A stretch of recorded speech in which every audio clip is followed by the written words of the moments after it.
Mutagenesis in norovirus in response to favipiravir treatment.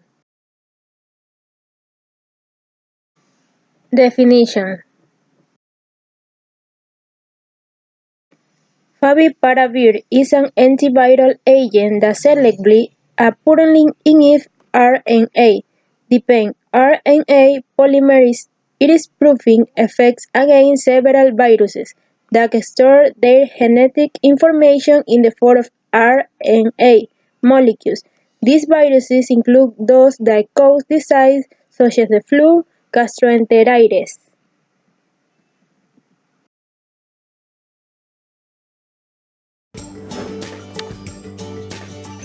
Hi, I'm Dr. Ricky and welcome to Body Talk. Today we're going to be talking about norovirus. This is a really common problem at this time of year, so I'm going to be answering some of the questions that you've been asking online.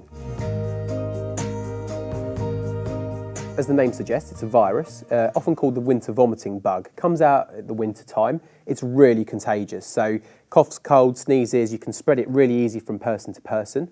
It causes vomiting, can cause diarrhea, can make you quite dehydrated, and the symptoms last a couple of days. It's really important to make sure that even after your symptoms have subsided, you still maybe hang back for a day or two, otherwise you still might spread it on to other people. It causes vomiting and diarrhea, and if you're losing lots of fluid in your vomit and diarrhea, you're at real risk of getting dehydrated. So how do you know that you're getting dehydrated? Well, sometimes people notice that their mouth gets dry. You might notice that your heart starts beating fast. And actually, the amount of urine you pass goes down because your body's trying to keep as much water in it as possible. So if you're only passing urine, say, once or twice a day, it probably isn't enough and you may be getting dehydrated. If you are getting dehydrated, it's important to drink plenty of fluid. And we always say not just water, maybe drink something with some salts in it, like juices too. But it's a general viral illness, so you might get a bit of a snotty nose, a bit of a cough, just a general kind of body ache. So it's not just the vomiting and diarrhea, it can have some other symptoms too. Well, the main reason is because it's so contagious. It's really easy to spread from one person to another. It generally comes about in the winter time, and the reason why we don't develop an immunity against it is the virus is constantly changing. So you might get it this year, build up some immunity, but the norovirus that comes around next year is a little bit different. So you need a different type of immunity, but unfortunately, you get the virus again. Another reason why norovirus causes outbreaks is the actual virus itself can live outside of the body for a long period of time. Normal viruses only last a matter of hours outside of the body, but norovirus can hang around for a few days, and so if it's hanging around, it's easier for you to pick up and easier to spread. It's a really infectious virus. It's spread through just touching people who have been infected with the virus, so just something as simple as handshaking or maybe sharing the same door handle. It's really important to maintain good hand hygiene when you've got norovirus to try and minimise the spread of it going to someone else. There aren't any specific groups that are more likely to get norovirus. If you're exposed to it, you might get it. However, certain groups of people are more at risk in terms of how the norovirus might affect them in terms of its severity. So if you're very young, you're very old, or if your immune system isn't working so well, if you do get norovirus, it can hit you pretty hard. The best advice for someone who's got norovirus is to let the infection just run its course. You just need to support your body through the time that you're unwell with paracetamol and plenty of fluid. If you've got a child who's got norovirus, it's really important just to maintain a normal diet. The key is hand washing and hygiene. It's easily spread from person to person, so you need to be careful if you're sharing towels with people. After you've gone to the toilet, you need to make sure you've washed your hands properly with an antibacterial soap. And actually, if you've had norovirus, it's really important to kind of isolate yourself slightly. You know, if you've had these symptoms, maybe keep yourself isolated for a couple of days so that you don't pass it on to someone else. Other things you can do to stop the spread of norovirus would be to wash your bedding after you've had it on a really hot wash, and also maybe not prepare food, especially for other people. Norovirus is the kind of bug that changes on a yearly basis, so the bug that comes out next year will be a bit different to the one that comes out this year. That means that if you pick it up in any one year, you're unlikely to get it again in that year because your body will have immunity, but the following year, because the bug's changed a little bit, you may well pick it up again. Even though you might feel terrible when you've got norovirus with all that vomiting and diarrhea, when the symptoms settle and things get back to normal, there shouldn't be any long-term effects at all. So I hope you found this information useful on norovirus. If you need any more information, check out the description box below and don't forget to subscribe to Body Talk. Bye. Well, I think flu completely knocks you out and you... Application in nursing. Lethal mutagenesis has become a potential new therapeutic approach to treat viral infection. Several studies have shown that increase in the high mutation rates inherent in RNA viruses led to viral extinction in cell culture, but evidence during infection in vivo is limited. Educate the patient on ways to prevent norovirus. Wash and prepare food safely. Avoid contact with sick people.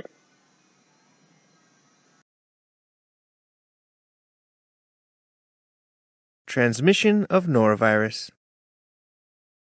Norovirus illness has been called by several names, including the stomach flu and winter vomiting disease.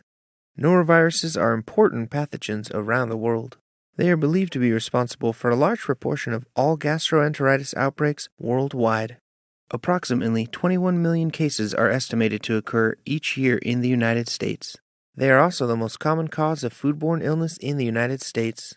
As much as half of all food-related outbreaks in the U.S. are believed to be caused by noroviruses. The virus needs to be taken in through the mouth to infect a person. It incubates in the gastrointestinal tract for 12 to 48 hours and most likely multiplies in the small intestine, causing tissue damage, which leads to the symptoms. The most common symptoms of norovirus infection are vomiting and diarrhea. Other symptoms include abdominal pain, nausea, fever, and headache. The illness usually resolves on its own without any long-term effects. Sometimes, people with certain underlying medical conditions can have more serious disease. The elderly are particularly susceptible. People acquire the virus through direct contact with people who are sick, as well as coming into contact with surfaces, foods, or water contaminated with the virus. The virus is shed in the millions to billions in stool and vomit, and the virus particles can also be aerosolized over several feet when a person vomits. It may take only 20 virus particles to make someone sick. Though shedding is highest during a person's symptoms and just after symptoms resolve, people have been known to shed the virus for weeks after they feel better, potentially exposing others. It is important to note that not everyone is susceptible to any one strain of norovirus. A subset of the world's population has a genetic makeup that prevents particular strains of the virus from being able to infect. It is suspected that not everyone who is infected with the virus shows symptoms. These viruses also have a high mutation rate, and new strains emerge every few years. Coupled with the fact that norovirus infection does not create long-term immunity in most people, a person can be infected multiple times over the course of their life. Additionally, the viruses can persist on surfaces and in food and water, and are not completely inactivated by most common disinfectants, sanitizers, and food processing and preservation methods.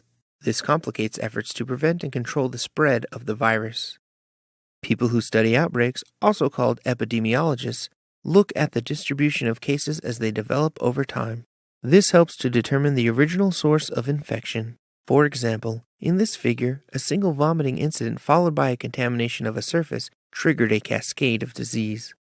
In short, because the virus is shed in large amounts in vomit and feces, is persistent and is resistant, it's clear how a norovirus outbreak can result from one ill individual or contamination event.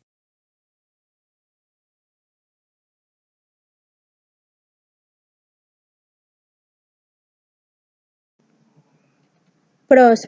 Favipiravir is effective in treating viral infection. These viruses include those that cause disease such as influenza, gastroenteritis, and Ebola. The favipiravir causes some antiviral activity in norovirus replication. Cons. Viruses can infect, take control, and replicate within the living cell of other organisms. Some viral diseases can be treated with antiviral medication, which stop viral infection by hindering the entry of viruses into cells or by preventing the virus from replicating once inside.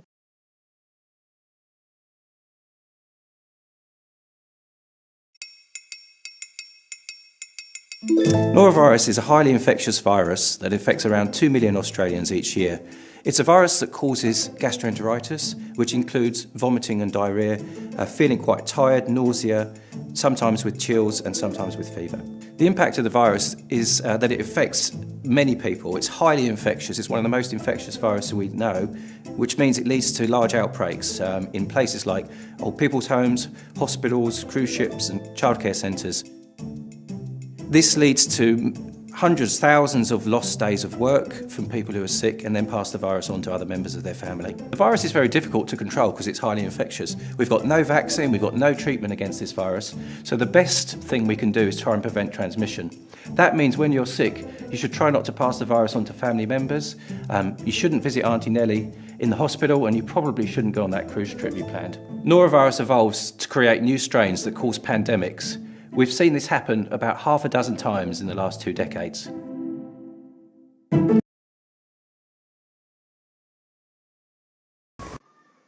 Issues apply in Ecuador.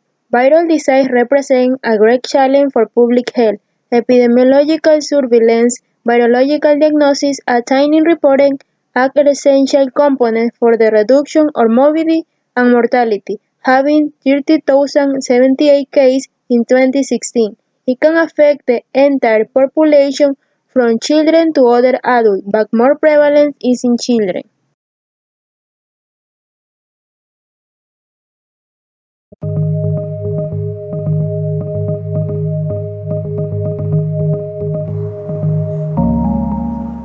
Der Norovirus breitet sich derzeit rasant aus. Was Erkrankte zu beachten haben und wie man sich eigentlich davor schützen kann, erklärt uns Oberarzt Dr. Rosock aus dem Elisabeth-Krankenhaus in Recklinghausen. Ansteckungsgefahr besteht bei den Erbrochenen oder von den Patienten ausgeschiedenen. Das heißt, die Stuhlpartikel gelangen auf die Oberflächen und von da aus werden durch die Hände in den Mund übertragen, so dass der Patient über den Mund sich anstecken kann. Es besteht auch aber die Gefahr, dass auch bei den Patienten, die starkes Erbrechen haben, dass da in Erbrochenen die Viruspartikel entstehen und die dann auch von den Menschen eingeatmet werden, so dass man auch über das Einatmen der Viren auch sich anstecken kann. Die Patienten beklagen bereits nach wenigen Stunden nach der Ansteckung über starken, krampfartigen Schmerzen, starkes Erbrechen und Durchfall. Früher hat man geglaubt, dass wenn man die Erkrankung einmal bekommen hat, hat man dann eine sogenannte Immunität gegen diese Erkrankung. Leider ist dieser Glaube falsch.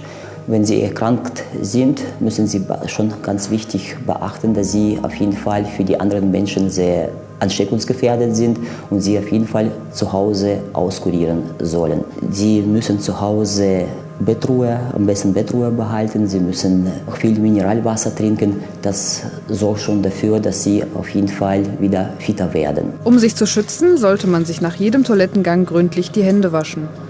Auch wichtig ist die sorgfältige Reinigung von Oberflächen und Textilien, wie Bettwäsche und Kleidung. Diese sollte ab 60 Grad gewaschen werden, um weitere Ansteckungsgefahr zu vermeiden.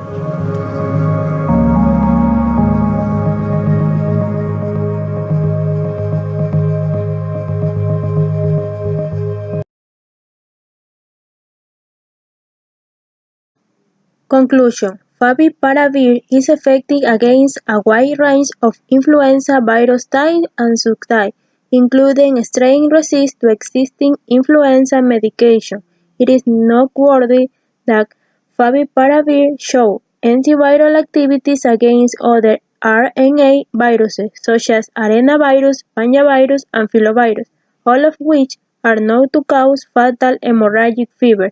These unique antiviral profiles will make favipiravir a potential promising drug for specifically untreatable viral RNA infection.